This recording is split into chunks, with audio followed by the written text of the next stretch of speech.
घर हमारी ज़रूरत है और घर के काम हमें बड़े प्यार से और जिम्मेदारी से करने पड़ते हैं। नमस्ते दोस्तों, स्वागत है आपका RS पॉजिटिव वाइब्स होम पर। सुबह का खाना बना रही हूँ और आज मैंने बनाया है बैगन का भरता। बैगन का भरता लगभग बनाकर हो गया है। उसमें मैं अब हरा धनिया डाल देती हूँ और गैस की फ्लेम बंद कर देती हूँ। और बैगन के भरते के साथ हमारे यहाँ बनती है पालक दाल।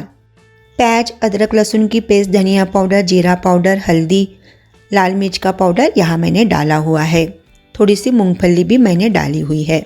अरहर की दाल के साथ मैंने पालक, हरी मिर्च, टमाटर कुकर में पका लिया था। अब वो इसमें हम डाल देंगे। साथ में गरम मसाला और हरा धनिया डाल देंगे और अच्छे से उबाल लेंगे और हमारी पालक दाल तैयार है। उसके बाद मैं आटा लगा लेती हूँ। हस्बैंड जी बाहर गए हैं तो लंच को थोड़ा टाइम है, तो रोटी बनाने में मुझे अभी थोड़ा वक्त है, तो इसी बीच मैं कुछ एक्स्ट्रा के काम कर लेती हूँ। सुबह के जो बर्तन निकले थे वो बर्तन, चॉपिंग बोर्ड का वगैरह काम हो गया है, तो वो सब मैं तुरंत के तुरंत अब साफ कर लेती हूँ। ये काम हाथों हाथ मेरे हो जाते हैं।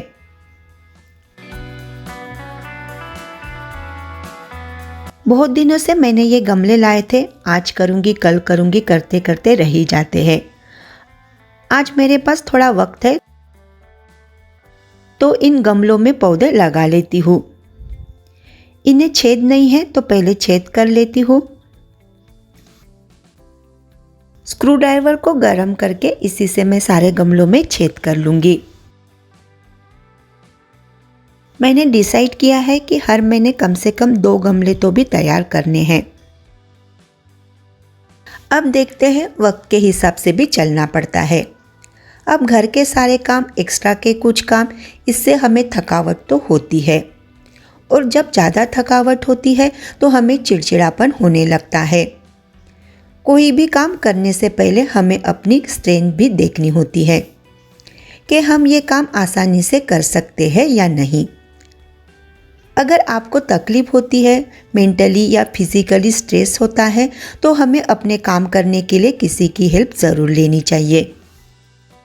किसी को देखकर या किसी और का सुनकर अगर हम अपनी स्ट्रेंथ से ज़्यादा काम करने जाएंगे तो हमें थकावट भी होगी और हम चिड़चिड़े हो जाएंगे और फिर हम हमारा गुस्सा किसी और पर निकाल लेते हैं और हमारा घर का माहौल भी खराब हो जाता है।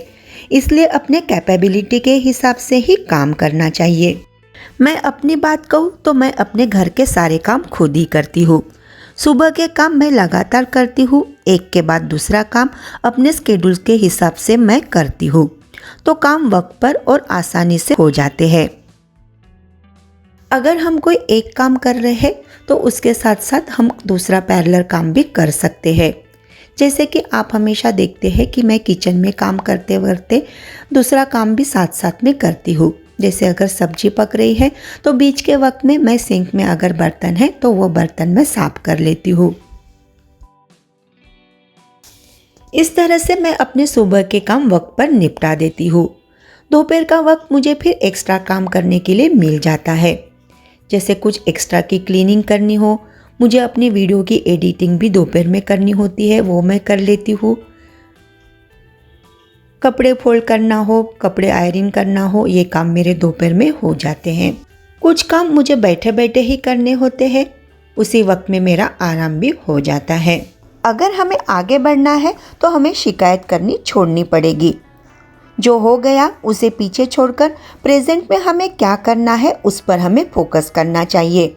उसी तरह अगर हम अपनी क्षमता से ज़्यादा काम करते जाएंगे तो हम थक जाएंगे और लगातार काम करते हुए अगर हमें थकावट महसूस होती है तो हमें ज़रूरत होती है सेल्फ केयर की, अपने तरफ ध्यान देने की। हमने जो गोल सेट किए हैं उसे पूरा करना है तो हमें अपनी तरफ भी ध्यान देना पड़ेगा, तभी हम अपने घर का और अपने बच्चों का अच्छे से ख्याल रख पाएंगे। आज है मकर संक्रांति, तो मुझे तिल गुड़ के लड्डू बनाने हैं।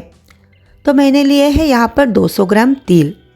तिल को अब मैं लो टू मीडियम फ्लेम पर अच्छे से भून लूँगी।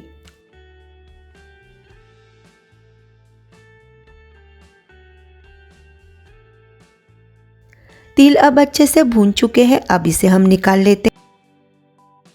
और अब ले रही हूँ 100 ग्राम मूंगफली। मूंगफली को भी अब हमें अच्छे से भून लेना है। मूंगफली भी अब अच्छे से भून चुकी है, अब इसे निकाल लेते हैं।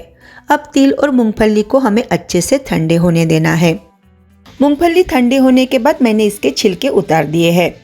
अब इसमें से थोड़ी सी मूंगफली हम बाजू में रख देंगे और बाकी मूंगफली को हमें पल्स मोड पर रुक रुक के मोटा मोटा सा पीस लेना है।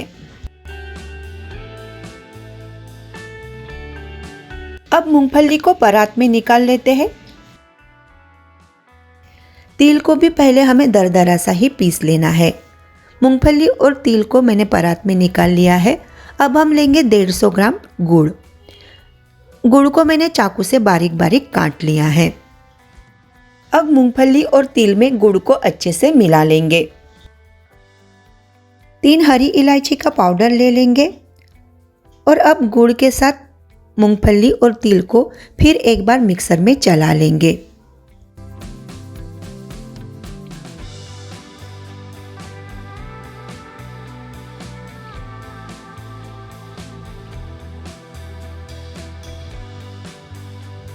जो मूंगफली बाजू में रखी थी उसको हमाम दस्ते में मोटा मोटा कूट लेंगे। अब उसे हम मिक्स कर लेंगे।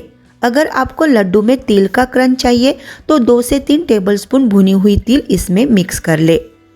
अब अच्छे से मिलाकर इसके हम लड्डू बना लेंगे। तो ये बिना चाशनी के तिल मूंगफली के लड्डू तैयार है।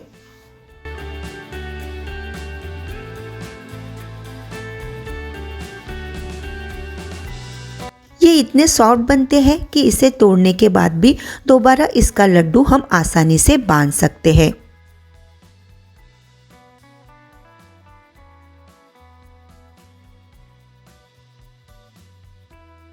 तो फ्रेंड्स, आज के लिए इतना ही। अगर वीडियो पसंद आया हो तो प्लीज़ लाइक, शेयर और सब्सक्राइब ज़रूर करें।